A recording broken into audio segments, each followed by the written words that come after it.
Një nga momentet që u kthye menjëherë në temë diskutimi në shtëpinë e Big Brother Albania ishte episodi kur Rogerti u rrëzua në dysheme pas një prekjeje të lehtë nga Stenaldo. Një situatë që në pamje të parë mund të dukej si shaka mes banorësh, por që më pas mori për masa emocionale dhe sociale brenda dinamikës së lojës. Gjithçka ndodhi shumë shpejt. Gjatë një momenti loje dhe batutash mes banorëve, Stenaldo e preku lehtë Rogerin dhe ky i fundit humbi ekuilibrin duke përfunduar në dysheme. Pamja ishte e papritur dhe reagimi i parë i shtëpisë ishte i qeshur. Banorët nisën të talleshin në mënyrë lozënjare, disa duke bërë humor, të tjerë duke egzageruar situatën për spektakël. Por ajo që e bëri skenën më të fortë nuk ishte rrëzimi në vetvete, ishte reagimi kolektiv. Në vend që situata të mbyllej me një ngritje të shpejtë dhe një buzëqeshje, ajo u kthye në një moment ku shumica e banorëve luajtën me episodin, duke e përdorur si material për shaka të vazhdueshme. Disa e imitonin rënien, të tjerë bënin komente ironike për forcën apo qëndrueshmërinë e tij. Për një person si Rogerti, i cili gjatë gjithë kohës kishte ndërtuar një imazh të fortë, krenar dhe të pathyeshëm, ky moment ishte goditje për egon. Në një ambient si Big Brother, ku perceptimi është gjithçka, një rrëzim fizik mund të përkthehet shpejt në rrëzim simbolik. Banorët ndoshta pa e menduar thellë, e kthyen situatën në një minisken komike, por për Rogerin ajo mund të ketë pasur peshë më të madhe emocionale. Nga ana tjetër, Stenaldo u duki habitur nga përmasat që mori situata. Prekja e tij ishte e lehtë, pa qëllim për ta rrëzuar seriozisht. Kjo ngriti diskutime mbi egzagerimin. A u rrëzua Rogerti për shkak të humbjes reale të ekuilibrit, apo reagimi i tij ishte i shtuar? Spekulimet të tilla janë të zakonshme në një format ku çdo lëvizje analizohet në detaj nga publiku. Atmosfera në shtëpi u nda në dy kampe, ata që e panë si humor të pafajshëm dhe ata që menduan se tallja kolektive po kalonte kufirin. Në reality show, dinamika e grupit është e brisht. Kur një person bëhet objekt i shakas së përbashkët, rreziku është që situata të kthehet në izolim emocional. Publiku jashtë reagoi menjëherë në rrjetet sociale. Disa e morën me sportivitet duke e parë si moment argëtues. Të tjerë e kritikuan mënyrën si banorët vazhduan të qeshnin, duke e konsideruar si mungesë ndjeshmërie. Në një ambient ku presioni psikologjik është i lartë, edhe një situatë e vogël mund të ndihet shumë fish më e rënë për personin që e përjeton. Ky episod tregoi edhe një herë se në Big Brother nuk ka vetëm strategji dhe debate të forta, ka edhe momente spontane që zbulojnë karakterin e secilit. Si reagon dikush kur bie? Si reagojnë të tjerët kur dikush rrëzohet? A zgjedhin ta ndihmojnë, ta inkurajojnë apo ta kthejnë në humor? Në fund, rrëzimi i Rogerit u bë më shumë se një incident fizik. Ai u kthye në simbol të mënyrës si funksionon grupi brenda shtëpisë, një hapësirë ku dobësia ekspozohet menjëherë dhe ku forca shpesh matet jo vetëm me qëndrimin në këmbë, por me mënyrën si ngrihesh pas rënies. Një moment shumë i ndjerë ndodh në shtëpi kur Mateu i afrohet Brikenës në një çast të qetë, larg zhurmës dhe debateve të zakonshme. Atmosfera është më e butë dhe mes tyre ndihet një energji ndryshe nga herët e tjera. Pa shumë fjalë në fillim, Mateu i afrohet dhe e përqafon Brikenën fort, si për t'i treguar se ajo është e rëndësishme për të. Brikena fillimisht mbetet pak e surprizuar nga përqafimi i papritur, por nuk largohet. Ajo e lejon momentin të zgjasë, ndërsa Mateu, me zë të qetë por shumë të sinqert, i thotë se ajo është vajza më e mirë në shtëpi. Ai e shikon në sy dhe i thotë se e vlerëson për karakterin e saj, për mënyrën si sillet dhe për forcën që tregon në situata të vështira. Mateu vazhdon duke thënë se ajo ka një zemër shumë të pastër dhe se kjo është ajo që e ka bërë të lidhet kaq shumë me të. Ai thekson se nuk është vetëm bukuria e saj që e tërheq, por mënyra si ajo mendon, si flet dhe si përballet me sfidat. Sipas tij, Brikena është një person që rrallë gjendet dhe ai ndihet me fat që e ka njohur. Brikena buzëqesh lehtë, por në sytë e saj shihet edhe një ndjenjë emocioni. Ajo i thot Mateos që të mos e idealizoj aq shumë, por ai nuk tërhiqet nga fjalët e tij. Ai shton se e pëlqen shumë, ndoshta më shumë se sa e ka menduar në fillim, dhe se çdo ditë që kalon pranë saj e bën ta kuptojë edhe më shumë këtë gjë. Ai pranon se ndoshta nuk e ka shprehur gjithmonë si duhet atë që ndjen, por se përqafimi i tij ishte spontan dhe i sinqert. Ai thotë se ndonjëherë fjalët nuk mjaftojnë dhe përqafimi ishte mënyra e tij për t'i treguar sa shumë e vlerëson. Disa banor që e shohin nga larg momentin fillojnë të komentojnë me buzëqeshje. Disa mendojnë se kjo është një nga skenat më të bukura mes tyre, ndërsa të tjerë pyesin veten nëse ndjenjat janë të ndërsjella në të njëjtin nivel. Brikina i thot Mateos se e vlerëson shumë si person dhe se i pëlqen sinqeriteti i tij. Ajo shton se për të është e rëndësishme që çdo gjë të zhvillohet natyrshëm dhe pa presion. Megjithatë, ajo nuk e mohon që momenti ishte i bukur dhe se fjalët e tij e prekën. Mateo e siguron se nuk po e detyron për asgjë dhe se thjesht dëshironte ta dinte që ajo është shumë e rëndësishme për të. Ai i thotë se pavarësisht gjithçkaje që ndodh në shtëpi, ajo mbetet personi që i jep më shumë qetësi dhe motivim. Ky moment krijon një atmosferë më të ngrohtë në shtëpi, duke zbutur tensionet e ditëve të fundit. Përqafimi dhe fjalët e Mateos duket se e forcojnë lidhjen mes tyre, ose të paktën e bëjnë më të qartë se ndjenjat e tij janë të thella dhe të sinqerta. Mbetet për të parë se si do të zhvillohet marrëdhënia mes tyre në vazhdim, por një gjë është e sigurt, për Mateon, Brikina është vajza më e mirë dhe ai nuk ka frikë ta thotë hapur që e pëlqen shumë. Në një nga përplasjet më të forta të ditëve të fundit në shtëpi, Selina dhe Juelen përfshihen në një debat shumë të ashpër që tensionon të gjithë ambientin. Gjithçka nis nga një diskutim i vogël për një koment të bërë më herët, por shumë shpejt situata del jashtë kontrollit dhe kthehet në një përballje të drejtpërdrejtë mes tyre. Selina, e nervozuar dhe e ngarkuar emocionalisht, i drejtohet Juelës me tone të larta dhe e akuzon për sjellje që sipas saj nuk janë as pak të denja. Ajo thotë se është lodhur nga provokimet dhe komentet e vazhdueshme, duke shtuar se Juelen e sheh si një person që përpiqet të krijojë konflikte për vëmendje. Në kulmin e debatit, Selina përdor fjalë shumë të forta, duke e quajtur atë ordinere dhe vajzë e shpifur. Në momentin që këto fjalë thuhen, atmosfera në shtëpi ndryshon menjëherë. Disa banorë reagojnë me habi, të tjerë përpiqen të ndërhyjnë për të qetësuar situatën. Juelen e prek thellë mënyra si Selina i drejtohet dhe ajo reagon menjëherë duke i kthyer përgjigje me të njëjtin intensitet. Juelen i thot Selinës se nuk ka të drejtë ta etiketojë në atë mënyrë dhe se ajo nuk ka bërë asgjë për të merituar fjalë kaq të rënda. Ajo thekson se gjithmonë ka folur hapur dhe nuk është fshehur pas askujt. Sipas saj, nëse Selina ndihet e kërcënuar apo e pasigurt, nuk duhet ta nxjerrë këtë duke ofenduar të tjerët. Debati bëhet gjithnjëherë më i tensionuar. Të dyja flasin njëkohësisht me zë të lartë dhe për disa momente duket sikur situata mund të përshkallëzohet edhe më tej. Banorët afrohen për t'i ndarë dhe për t'u kërkuar të ulin tonet. Disa i thonë Selinës se ka kaluar kufirin me fjalët e saj, ndërsa të tjerë përpiqen t'i thonë Juelës të mos reagojë me të njëjtin agresivitet. Selina vazhdon të insistojë se fjalët e saj janë rezultati një akumulimi situatash dhe se ajo ndihet e provokuar prej kohësh. Ajo shprehet se Juelen shpesh bën komente të nënkuptuara dhe përpiqet të ulë përpara të tjerëve. Sipas saj, ky debat ishte i pashmangshëm sepse tensioni kishte kohë që po rritej. Nga ana tjetër, Juelen thotë se nuk e pranon etiketimin dhe se askush nuk ka të drejtë ta gjykojë në atë mënyrë. Ajo shton se loja mund të jetë e fortë, por respekti duhet të mbetet gjithmonë. Ajo e konsideron sulmin e Selinës si personal dhe të padrejtë.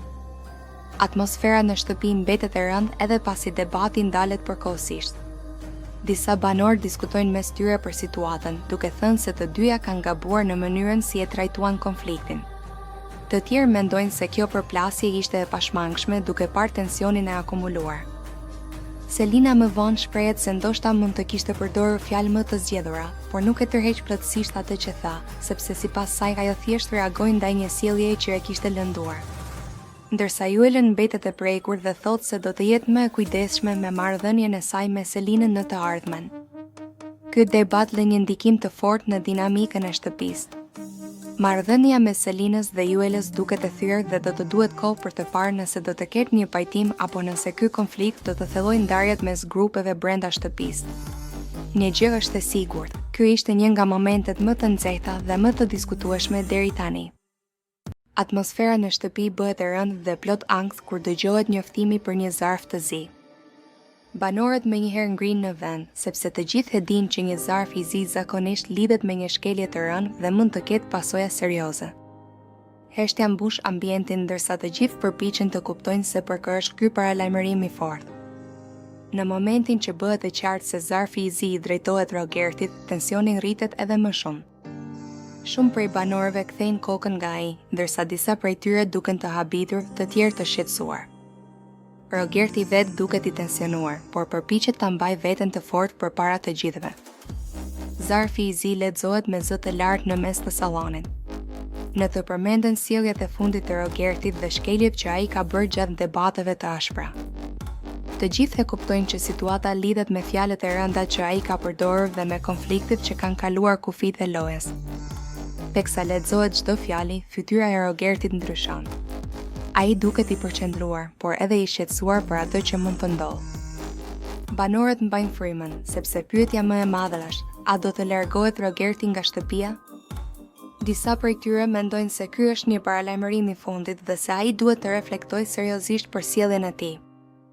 Të tjerë besojnë se vendimi mund të jetë më i rënë dhe se një largim i menjëhershëm është i mundshëm. Atmosfera është e ngarkuar dhe askush nuk flet për disa sekonda pas përfundimit të leximit. Rogerti merr fjalën dhe përpiqet të shpjegojë veten. Ai thotë se e pranon që ka gabuar në disa momente dhe se tensioni e ka çuar të thotë gjëra që nuk duhej t'i thoshte. Ai shton se nuk ka dashur të lëndojë askënd në mënyrë personale dhe se kërkon falje për çdo fjalë që ka kaluar kufirin. Disa banorë dëgjojnë me dyshim, ndërsa të tjerë duken më të butë ndaj tij. Ka nga ata që mendojnë se ai duhet të marrë një shans për të treguar se mund të ndryshojë. Por ka edhe zëra që thonë se rregullat janë të qarta dhe se çdo veprim ka pasoja. Ankthi vazhdon të rritet ndërsa të gjithë presin vendimin përfundimtar. Çdo sekond duket më e gjatë se tjetra. Rogerti qëndron në këmbë me një përzierje emocionesh, krenari, frikë, pasiguri. Ai e di që ky moment mund të ndryshojë gjithçka për të. Banorët fillojnë të flasin mes tyre për mundësinë e largimit të tij. Disa shprehen se pavarësisht konflikteve, ai është një lojtar i fortë dhe largimi i tij do të ndryshonte dinamikën e shtëpisë. Të tjerë mendojnë se një shembull duhet dhënë për të ruajtur respektin dhe kufitë. Mbetet pezull pyetja kryesore: a do të largohet Rogerti? Apo do të marrë vetëm një paralajmërim të fundit? Ky moment i zarfit të zi ka tronditur të gjithë dhe ka krijuar një atmosferë pasigurie në shtëpi. Çfarëdo vendimi që të merret, është e qartë se ky do të jetë një nga momentet më të forta dhe më të diskutueshme të këtij edicioni. Në një nga debatet më të nxehta të ditëve të fundit në shtëpi, Rogerti përplaset ashpër me Selinën, duke e akuzuar për sjelljen e saj dhe për marrëdhëniet që ajo ka krijuar me disa prej djemve brenda shtëpisë. Gjithçka nisi një diskutim për lojën dhe për afrimitetet e fundit, por shumë shpejt situata del jashtë kontrollit. Rogerti i drejtohet Selinës me tone të ashpra dhe i thotë se sipas tij, asaj i pëlqen si midhi ashtu edhe Gimbo, duke e akuzuar se po luan me ndjenjat e tyre. Ai shprehet se ajo po jep sinjale të përziera dhe se po përfiton nga vëmendja e dy djemve njëkohësisht. Sipas Rogertit, kjo nuk është sjellje e sinqertë, por një strategji për të qëndruar në qendër të vëmendjes. Selina fillimisht përpiqet të ruajë qetësinë dhe i thotë se askush nuk ka të drejtë t'i tregojë asaj si duhet të sillet apo kë duhet të përqejë. Ajo thekson se ndjenjat janë personale dhe se nëse ka simpati për dikë, kjo nuk do të thotë që po manipulon situatën. Por debati përshkallëzohet kur Rogerti përdor një fjalë shumë fyese ndaj saj, duke e quajtur me një term ofendues dhe degradues. Në momentin që ai e thot atë fjalë, atmosfera ndryshon menjëherë. Banorët reagojnë me habi dhe disa prej tyre i kërkojnë Rogertit të ndalojë dhe të mos përdor gjuhë të tillë. Selina mbetet e shtangur për disa sekonda, pastaj shpërthen në reagim. Ajo i thot me zë të lartë se askush nuk ka të drejtë ta ofendojë në atë mënyrë dhe se ky është një sulm i ulët dhe i papranueshëm. Ajo shprehet se është e lirë të flasë dhe të shoqërohet me këtë dojë, pa pasur nevojë të justifikohet përpara askujt. Sipas saj, fakti që ajo ka komunikim me Mirin dhe Gimbon nuk do të thotë se po luan me ndjenjat e tyre. Ajo thekson se ka qenë e qartë në çdo bisedë dhe se nuk i ka premtuar asgjë askujt. Rogerti vazhdon të insistojë se sjellja e saj krijon konfuzion dhe se ajo duhet të marrë përgjegjësi për mënyrën si perceptohet. Por kjo vetëm sa e zemëron më shumë Selinën, e cila i thotë se perceptimi i tij është problemi i tij dhe jo i saj. Ajo e akuzon Rogertin se po përpiqet ta ulë dhe ta turpërojë përpara të gjithëve. Debati bëhet shumë i ashpër, me të dy që flasin me zë të lartë dhe nuk lën njëri tjetrin të shpjegojë. Banorët ndërhyjnë për t'i qetësuar, duke i kërkuar Rogertit të kërkojë falje për fjalën fyese. Disa prej tyre shprehen se, pavarësisht debatit, përdorimi i një gjuhë të tillë është i papranueshëm dhe kalon kufijtë e lojës. Selina shprehet se ndihet e lënduar dhe e ofenduar thellë. Ajo thotë se një grua nuk duhet të gjykohet apo të etiketohet për mënyrën si sillet apo për faktin që ka komunikim me më shumë se një person. Sipas saj, këto janë paragjykime dhe mungesë respekti. Atmosfera në shtëpi mbetet e tensionuar edhe pas përfundimit të debatit. Disa banor diskutojnë mes tyre për situatën, duke theksuar se loja mund të jetë e fortë, por respekti duhet të mbetet gjithmonë. Të tjerë mendojnë se konflikti mes Rogertit dhe Selinës do të ndikojë në marrëdhëniet dhe aleancat brenda shtëpisë. Ky përplasje lë një shije të hidhur dhe tregon se tensionet po rriten gjithnjë e më shumë. Në një nga momentet më të tensionuara në shtëpi, debati mes Rogertit dhe Mateos del jashtë kontrollit dhe merr një drejtim shumë të rënë. Fillimisht përplasja nis për çështje loje, strategji dhe fjalësh të thëna më herët, por situata përshkallëzohet kur Rogerti, i nervozuar dhe i nxitur nga emocioni i momentit, kalon kufirin duke përdorur një ofendim shumë të rëndë që përfshin familjen e Mateos. Në mes të debatit, me zë të lartë dhe ton provokues, Rogerti i drejtohet Mateos me një pyetje fyese për motrën e tij. Fjalët bien si bomb në ambient dhe për disa sekonda krijohet një heshtje e plotë. Banorët mbeten të shtangur, sepse të gjithë e kuptojnë që një vijë e kuqe sapo është kaluar. Mateo reagon menjëherë. Fytyra i ndryshon, sytë i mbushen me zemërinë dhe tensioni i duket në çdo gjest. Ai i afrohet Rogertit dhe me një zë të dridhur nga nervat i thotë që të mos guxojë të përmend familjen e tij. Sipas tij, çdo debat mund të jetë i fortë, por familja është e shenjtë dhe nuk duhet të përdoret si armë për të lënduar tjetrin. Ai shprehet se është thellësisht i ofenduar dhe se ky është një nivel shumë i ulët komunikimi. Mateo thekson se nuk e priste një goditje të tillë poshtë brezit dhe se kjo tregon mungesë totale respekti. Ai shton se nëse Rogerti ka diçka për t'i thënë, le t'ia thotë atij drejt për drejt, por jo të përfshijë persona që nuk janë pjesë e lojës. Rogerti fillimisht përpiqet ta relativizojë situatën duke thënë se ishte një reagim impulsiv dhe se ishte i provokuar. Por kjo nuk e qetëson as pak Mateon. Përkundrazi, Mateo i thotë se nuk ka asnjë provokim që justifikon përfshirjen e familjes dhe se kjo është një sjellje e papranueshme. Banorët ndërhyjnë për t'i ndarë dhe për të ulur tensionin. Disa i drejtohen Rogertit duke i thënë se ka gabuar rënë dhe se duhet të kërkojë falje. Të tjerë përpiqen të qetësojnë Mateon, i cili duket shumë i acaruar dhe i lënduar emocionalisht. Mateo shprehet se ky moment ka ndryshuar mënyrën si e sheh Rogertin. Ai thotë se mund të falë shumë gjëra në lojë, por jo ofendimin e familjes. Ai e konsideron këtë si mungesë karakteri dhe si një veprim që tregon dëshpërim në debat. Ndërkohë, atmosfera në shtëpi bëhet e rënë dhe e ftohtë. Askush nuk flet për disa minuta, sepse të gjithë ndjejnë teshën e situatës. Disa banor diskutojnë mes tyre se ky lloj sulmi personal kalon çdo limit dhe mund të ketë pasoja serioze brenda shtëpisë. Mateo largohet për pak për t'u qetësuar. Ai pranon se është shumë i prekur dhe se fjalët e Rogertit e kanë lënduar thellë. Ai thotë se ndjen zemërim, por edhe zhgënjim, sepse nuk e priste që një debat të merrte një drejtim kaq të ulët. Rogerti, pas disa minutash, duket se fillon të kuptojë peshën e fjalëve të tij. Ai mbetet në heshtje dhe disa herë tenton të flasë, por tensioni i situatës e bën të vështirë komunikimin. Disa banori sugjerojnë që të reflektojë dhe të marrë përgjegjësi për atë që tha. Ky incident lë një shenjë të fortë në marrëdhënien mes tyre dhe në dinamikën e shtëpisë. Të gjithë e kuptojnë se debati ka kaluar kufijtë e lojës.